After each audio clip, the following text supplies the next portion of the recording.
All right, our first candidate is Dr. David McKalip for St. Petersburg City Council District 4.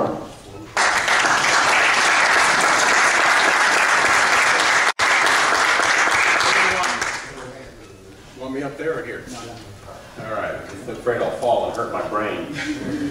Well, thank you very much. My name is Dr. David McKalip.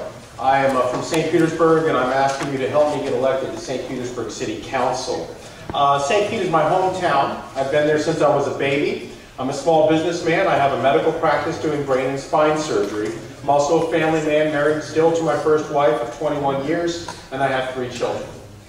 I want to thank you all for the work you're doing, because it's the work of folks like you that's going to bring our country back, that's going to restore freedom and restore control of the government back into the hands of the people. Without you, we're in big trouble.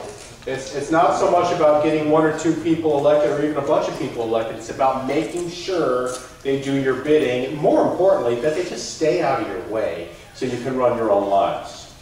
Now, the St. Petersburg City Council has a checkered past. What they like to do is grow government. That's their main mission. They want government to be as big as possible. They rode the housing boom up into 2007. They doubled the property tax revenues. And then as the property bubble burst, instead of cutting down their spending, while they claimed they cut down their spending, if you really analyze the budget, the spending stayed just about the same and grew. In fact, they're spending about twice as much now as they did in about 2002.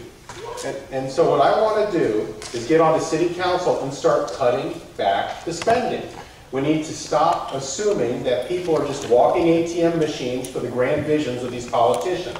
They need to stop, expecting us to just keep having increased utility bills, new fees, more property taxes. At some point, it's not going to work anymore. There's other issues. They tend to regulate heavily. For instance, I have an electronic messaging center outside of my medical practice, and they are violating my First Amendment rights and saying that it can't change more than every minute. It can't have moving text, and I fought that. In fact, before I started the fight, it was going to be 5-minute dwell times.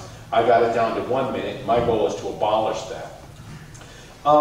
Freedom is an important agenda for me as well. If I'm on St. Petersburg City Council, one of my first things I'm going to try to do is to declare St. Petersburg a no-drone zone. If the federal government wants to fly a drone over our town, they need to get our permission, and it will be denied.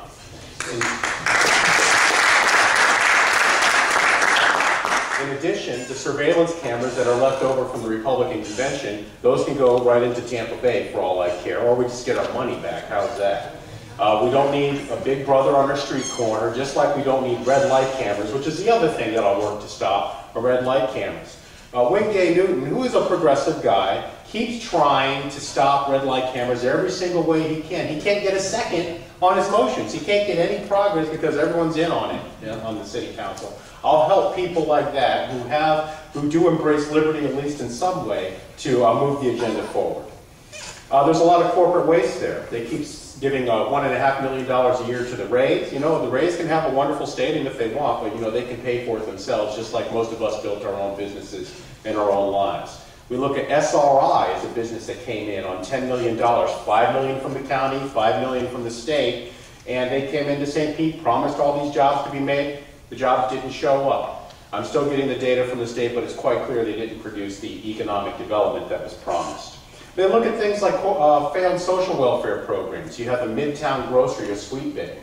$5 million of tax dollars going into that, putting mom and pop businesses out of business in that neighborhood to support the grand vision for what some people on city council think is an appropriate grocery store in Black St. Pete. Well, the people in Black St. Pete don't like the Midtown grocery store, and they want it gone, and they shouldn't have to have small businesses that live there run out of business because of that boondoggle. There's other moral issues I want to work on. When I'm on St. Petersburg City Council, and someone comes to me and they say, we're going to solve crime with this government program. We're going to help our kids learn with this government program. I was going to say to them, tell me what you've done. Have you tutored a kid? Have you gone out into the community and helped a single mother? What have you done? I see we have a religious group coming here asking for a local hiring ordinance, but forcing us to hire people, who the government wants us to hire. What have you done to make sure these people get hired into jobs? What are you doing? So if I'm on St. City Council, I want to put it right back in their lap and stop getting them to beg the government for solutions. Now, a lot of people will say, you know, I don't live in St. Petersburg. Thank you for talking. Good luck, but why should I care? Well, I'll tell you why you should care. There's something called the rail, the light rail. All right, that choo-choo train.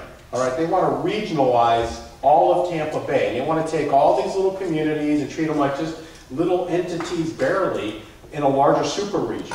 All right, so what I want to do on St. Petersburg City Council is get in the way of rail. When they say we're going to have a 1 penny tax to build the train and going to raise $100 million a year, I'll say, well, where's the other billion going to come from?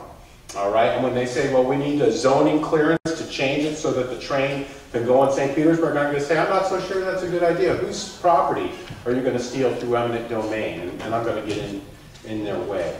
And that matters to you because their goal is to build rail into Tampa. And once they build rail in Pinellas, there's a little spur aiming right over the Howard Franklin, and their goal is to say, well, look at all the federal money we can get. Now all your tax problems are solved, Tampa, because we're going to get all this free federal funding money to come in. So I think you need to support candidates in other communities. Now the campaign is underway. I have some cards. They split into two. If you're interested, fill out my little survey, put your name and email address so I can put you on my database. If you want to volunteer, you'll get notices about how to volunteer. Of course, money is always appreciated. It's expensive to run a campaign. And also, if you want to help me today, I have a donor form right here. I don't know if I have any more time, but I can take a question or two if there's time. I'm happy to take any questions. In the back, yes, sir. As regards public financing, say sports stadiums, things like that, what's your opinion of all that? In general, I'm opposed to it. I think people should pay their own way. You know, people like to make the economic development argument. I can listen to some arguments about tax relief and the like, but I'd like to see a level playing field. If some big corporation's going to get a tax break, I'd like to see the little businesses get the same tax break. Yes? The spirit of that same question, just to play devil's advocate, a lot of, you know, if you're in a debate, I think a lot of other politicians will point out the fact that, well, you know, we have so many employers now that receive subsidies that provide all these great jobs in the St. Petersburg area. If we have this policy, we're not going to do it, we're going to really hurt the economic impact that's already being put in place by these existing employers. How do you kind of counteract that and say, listen, if we level the playing field, it's not going to have the adverse impact you're anticipating? I'd say economies develop better when money is in the pocket of the citizens, when money's in the pocket of small businesses. If you don't take it away from us in the first place, we're going to do a much better job developing an economy than any committee could ever do in some political form. And I have also very specific details about how those programs have failed. I have a blog called the Sunbeam Times. And you go to sunbeamtimes.com and I routinely analyze the budgets, I routinely analyze the subsidies. And on all of those arguments, they're easy to blow apart. You know, why are we paying $1.4 million a year so that the Rays have their property insurance paid? Why are we helping SRI? Why are we giving money to Midtown Grocery so that the small business owners are put out of business? Yes, sir. What's your position on the Links project? Do you believe that the citizens of St. Pete have a right to vote? I think there should be a vote. I'm not a big fan of the hometown democracy model. I'm more of a Republican form of government. However, when it comes to a big project, like the pier or the stadium, I think the citizens need to vote, but it needs to be a real vote. It can't be some rigged ballot question that the outcome is always going to come out the way the politicians want it.